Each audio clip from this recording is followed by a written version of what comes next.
Today I'm going to show you around one of my favorite Minneapolis neighborhoods, and that is the Nokomis neighborhood.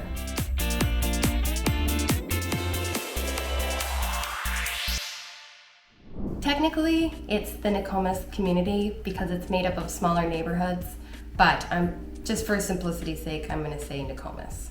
I absolutely love Nokomis. I love that there's a huge variety of houses there. I just like the vibe there. I like that there's an abundance of trees throughout all the neighborhood, and I love that it's close to a bunch of outdoor activities, specifically Lake Nokomis. You still have that city feel because, well, you're in the city, but the roads are wider and there's not as many parking rules, and it's a lot easier to find parking. You still have easy access to other Minneapolis neighborhoods, but it's far enough away from the bar hoppers and the other Minneapolis nightlife, so you don't have to be like all up in it. Nokomis is also close to the South Metro, so if you needed to go to Bloomington or Apple Valley or Eagan, it's a super quick drive there.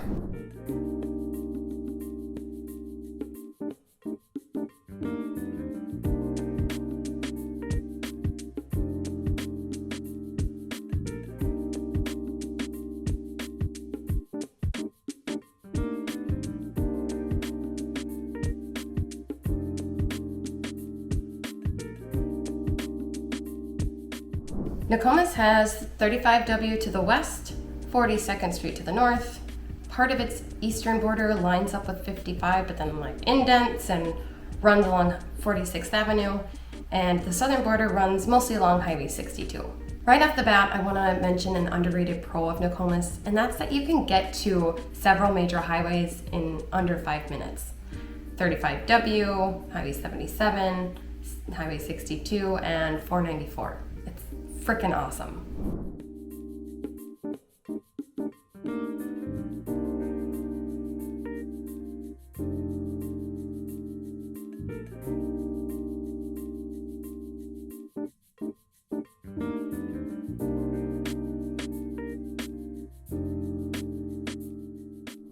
Nokomis is home to, of course, Lake Nokomis, and there is tons to do in that area.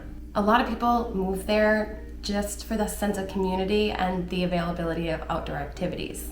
You got hiking and biking trails, kayaking, canoeing, paddleboarding, and Lake Nokomis is one of 3 sailing lakes, so you always see a ton of sailboats out there.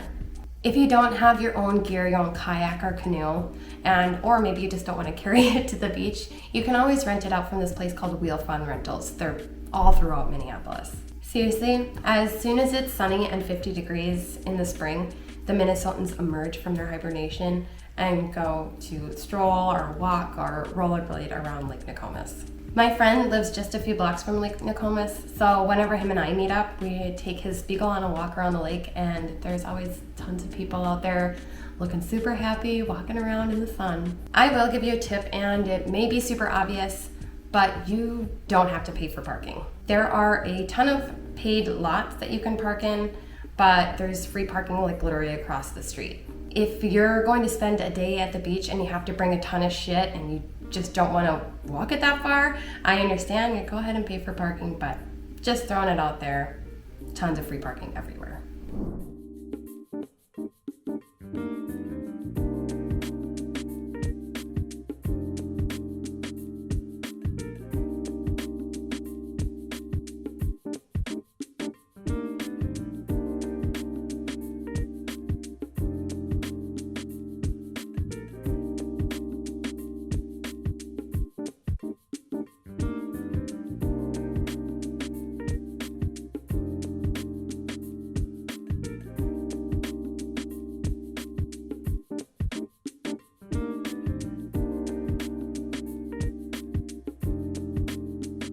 If you've somehow enjoyed being outside in negative 20-degree weather and you're interested in the kind of activities that Lake Nokomis has during the winter, they do have an amateur pond hockey team.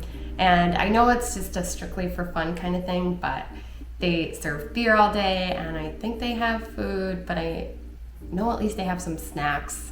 You can always sneak away if you need a break from the cold and go to the 5-8 bar, which is famous for the Juicy Lucy. Matt's bar is close by as well, but that's in the technically the Powderhorn community. There's always been this debate going on about who started it first, and I don't think it's ever been proven one way or another. Personally, I like Matt's Bar because it's just got this divey feel to it, and I don't know, there's just something that's more authentic about it to me. If you're thinking, screw that, I don't even like Juicy Lucy's, you can always go to Carboni's and get pizza instead, and their pizza's super good.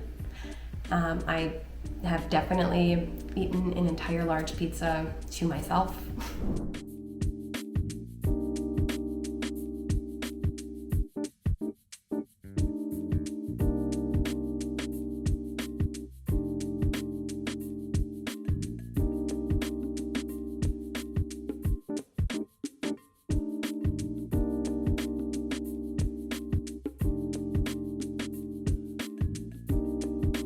I know I mentioned earlier that an underrated pro of Nokomis was its proximity to major highways, but even if you don't have a car, it's still pretty easy to get around by bus or the light rail, especially easy if you're getting around on a bike. Back in my younger years, my friends had a house off of Hiawatha, and we would always take the light rail to get to a house and techno show at First Avenue, so I have a lot of good memories on the light rail.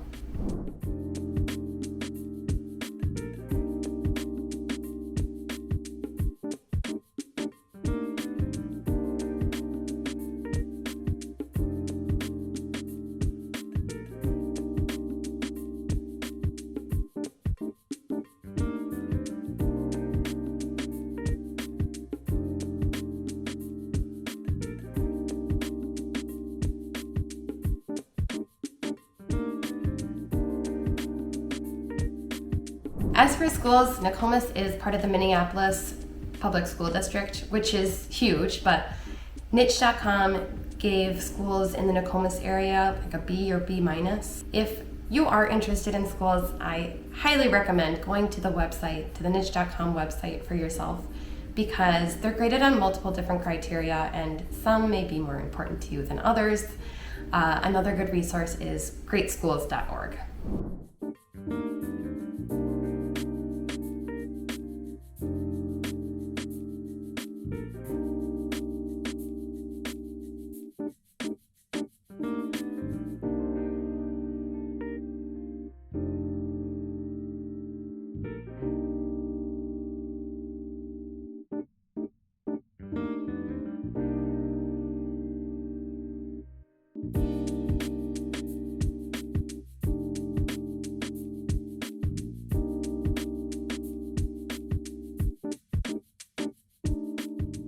Another nice thing about Nokomis is that it's less costly than other Minneapolis communities. The Twin Cities median as a whole is $365,000, and Nokomis is actually below that at $350,000.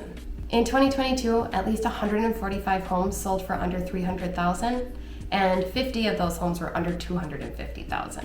Most of the homes built in Nokomis were built before 1939, but about 37% were built between 1940 and 1969. As for types of homes, Nokomis has a lot of bungalows and colonials and Tudor-style homes. I don't know what it is about Tudor-style homes, but I just absolutely love them.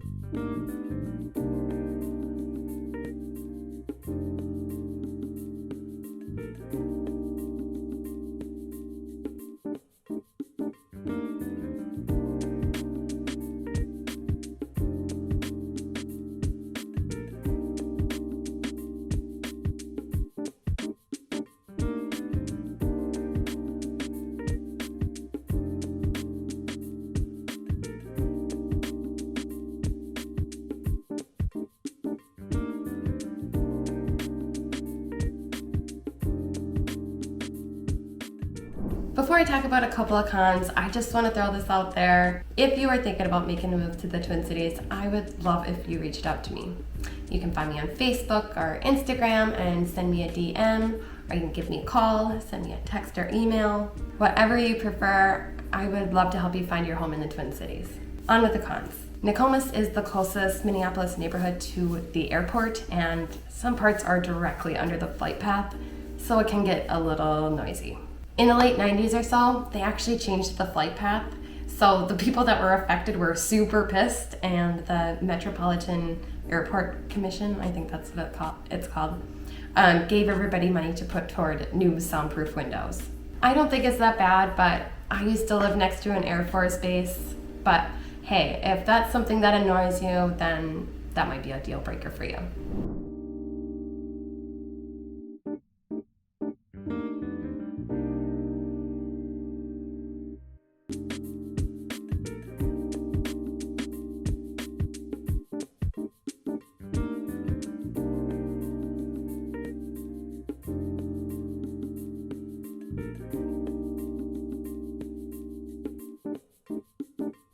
Overall, Nokomis is a really great neighborhood if you want to be in the city and close to all the action, but far enough away from the potential chaos of it. And it's especially good if you love to do outdoor activities. It's just a really amazing neighborhood. I hope this video helped you get to know Nokomis a little better. Thank you so much for watching. Please hit that like button if you found this video helpful, and be sure to subscribe if you want to learn more about the Twin Cities.